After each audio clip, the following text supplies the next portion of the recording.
आंनि स्किमफोरा जाबाय जाय जायहानोखि बिसोरखौ मोना बिहा जोंनिखौ आंनिखौ होनायनि प्लेनिंआथ' बेखौनो जाखागोन कारण आंनिखौ आङो आं आइडिया मोनसे लाखादों जे जोङो 10 लाखनि सिंनि बननानैनो जोंनि कन्टेक्ट जोंनि मानसिफोरखौ बाङाय डेभेलप खालामनायनि मोनसे प्लेनिं जाखागोन बियो आरो दिनै बुंदों बिथाङा जोंनि मानसिफ्रा मा जायो डाइरेक्ट निजे बेनिफिसियारि मोनाबा माने दुखु मोनो जों जेबो मोनासै आरो उनहा बुंगोन आरो जों इमान आन्दलन खालामबाय जों मुंसे मोनासै आरो मोनखागोन आरो बे मोननायनि नामावनो जोंनि डिपार्टमेन्टआबो बेखौनो गोरोबखाबाय जोंनिया मेन मा डिपार्टमेन्टआ बेनो जाया होमबा बांसिनानो अमा फिसिखायो आरो अमाखौथ' मोनखाथारगोन आं बेखौसो बुंनायदो लोगोफोरखौ आरो रावबो जाहाथे मोनदो होननानै निजे हारसिंनो जाखाया जाबा माने खेबसेल' मोनगोन बिनि उननिफ्राय बिखालिया नङा होमबा आरो लोगोसे बेखौ गामियाव फोसावनो हायथां जोङो बर' कसारि काउन्सिलर बिनि सिगाङाव जे इउबिपिआ थांखि लानाय दंमोन जे जोंनि बर'फोरखौ लानानै मोनसे रेजिमेन्ट दानायनि खोथा जोङो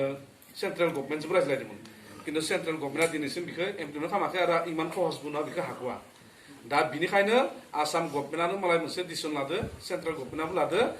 जे जोंनि बर' मानसिफोरखौ माने माबाहा रिक्रुटमेन्ट होनाय पेरामिलिटारि आरो बिहा थायो मोनब्रै भाग थायो CSF थागोन BSF थागोन CRPF थागोन बेफोरो जेनेका BLTफोरखौ डाइरेक्ट BLT खिन्थाल' होनबाखौ सोदोंमोन खिन्थु दानिया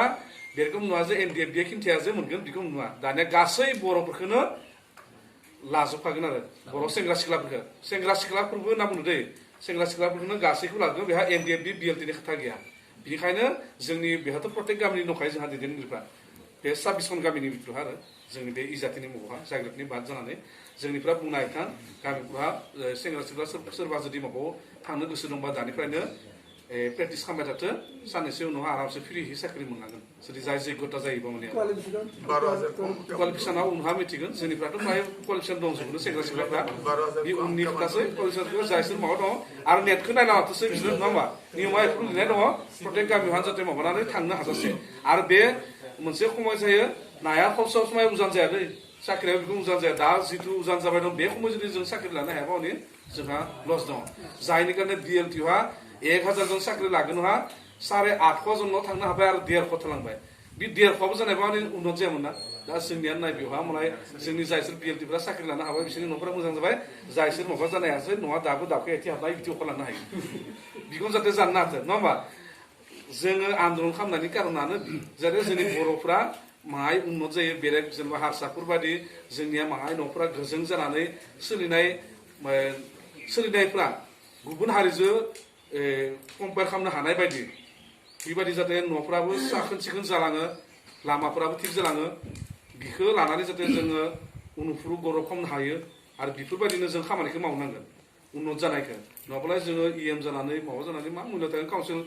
काउन्सिलखौ मोननायनि उनावबो जुदि जोंनि मानसिफ्रा जुदि एखाम लगावनो थांनांगौ जाबानि दाबो जुदि न'आव